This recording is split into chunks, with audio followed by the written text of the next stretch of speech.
교회는 율법과 선지자의 완성으로 오신 예수 그리스도께서 말씀하신 새 계명을 따라 사는 공동체를 말하는데, 새 계명은 서로 사랑하라입니다. 그런데 이 새 계명으로 주신 사랑의 법은 새로운 것이 아니라 뭐라는 거예요? 옛 계약법 정신과 의미가 함축된 말씀이다라는 것입니다. 요한복음 13장에서 예수님은 이렇게 말씀하십니다. 새 계명을 너에게 주노니 서로 사랑하라.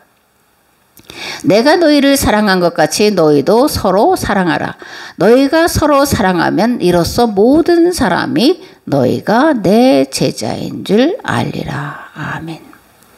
신약과 구약은 서로 사랑하라는 말씀으로 통합되어지고 완성되어졌다라는 말씀입니다. 그렇다면 성도가 살아가야 할 서로 사랑하는 삶은 어떤 삶을 말하는 것일까? 서로 사랑하라는 법은 최선을 다해 일해서 건강한 가정을 지키도록 하는 법이요, 사회를 건강하고 행복하게 만드는 법이요, 죄인과 의인, 유대인과 이방인, 부자와 가난한 자, 지배자와 피지배자로 나누는 세상이 아니라 하나님이 만드신 법과 제도와 조직 안에서 자유와 정의와 평등을 누리며 사는 사회를 이루는 법이에요. 교회와 성도는 서로 사랑하라는 법을 따라서 세상 죄를 대신 지고 가는 대속의 삶을 살아야 하고, 서로의 짐을 대신 져주는 삶을 살아야 하고, 서로 관용을 베풀고 서로 섬겨주는 삶을 살아야 하고, 서로를 존귀히 여기고 존중히 여기는 삶을 살아야 합니다. 그렇다면 교회와 성도는 왜 이렇게 힘들고 어려운 삶을 살아야 할까? 이것이 교회와 성도의 존재 이유와 존재 목적이기 때문입니다. 교회의 이런 삶을 통해서 세상 사람들이 와서 구원에 이르도록 하는 구원 공동체이기 때문에 이러한 삶을 살아야 마땅하다라는 것을 반드시 기억하시기 바랍니다. 아멘. 둘째, 그리스도인 다움을 배워야 되는데, 그리스도인 다움이란 뭐냐? 참을 말하는 것이고, 또 참 또는 진리를 따라 사는 건데, 참과 진리의 반대는 거짓과 허위예요. 성도는 생각하는 것, 말하는 것, 행동하는 것에 참과 진실이 있어야 됩니다. 반대로 마귀는 거짓의 아비예요. 마귀에게 속한 자는 진리와 거룩과 의를 왜곡하고 하나님과 성경과 역사에 대해서 왜곡합니다. 이런 마귀의 거짓을 이길 힘은 참과 진리에 있습니다. 하나님 경험을 통해 역사와 성경을 올바로 해석하는 데 있습니다. 무엇보다 거짓을 이길 힘은 자기를 성찰하는 성찰의 기도에 있습니다.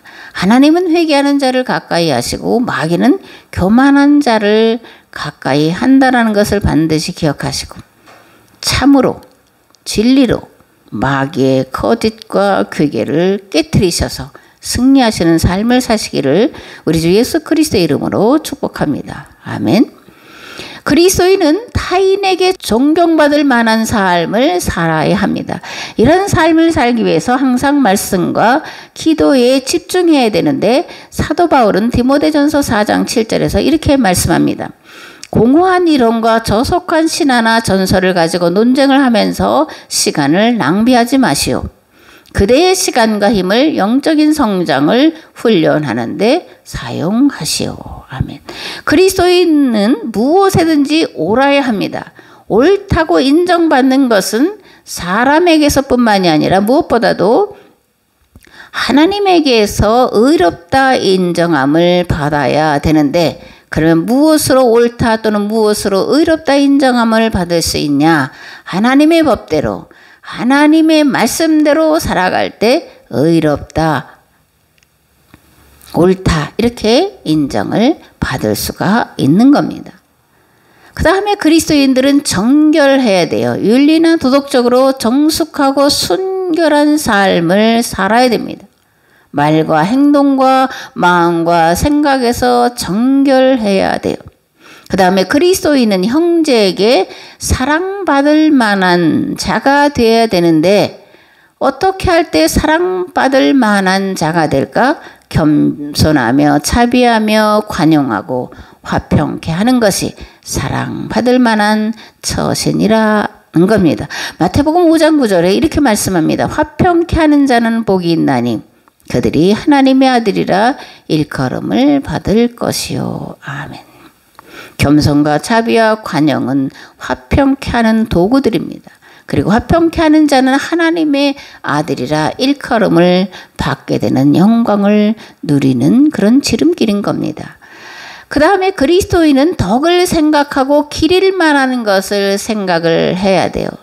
덕이란 윤리 도덕적으로 고상하고 품위 있는 행동을 의미하고 길이다라는 말에는 뛰어난 업적이나 바람직한 정신, 위대한 사람 등을 칭찬하고 기억하다라는 의미가 들어있습니다. 그리스도인은 믿지 않는 자들이나 믿는 자들에게 칭찬받고 기억할 만한 생각과 말과 행동을 해야 됩니다. 이러한 것들을 통해서 하나님을 영화롭게 할 수 있습니다. 아멘. 셋째, 경건에 이르기 위해서 힘써야 됩니다. 배우고 듣고 본바를 따라 행하기 위해서는 경건에 이르는 교육과 훈련을 받아야 되는데 출애굽한 이스라엘 백성들이 40년 동안 광야 생활을 한 것은 경건에 이르는 교육과 훈련을 받기 위함이었다라는 겁니다. 우리는 죄 때문에 광야 40년 생활을 했다라고 그렇게 알고 있지만 죄 때문이 아니라 하나님과 맺은 계약법을 배우고 익히고 훈련하기 위한 시간, 곧 경건에 이르기 위한 시간이었다라는 거예요. 사람의 습성이나 풍습이나 문화는 쉽게 바뀌지 않습니다. 그러므로 잘못된 풍습이나 문화를 바꾸기 위해서는 부단히 하나님의 말씀을 배우고 익히는 일에 힘을 써야 돼요.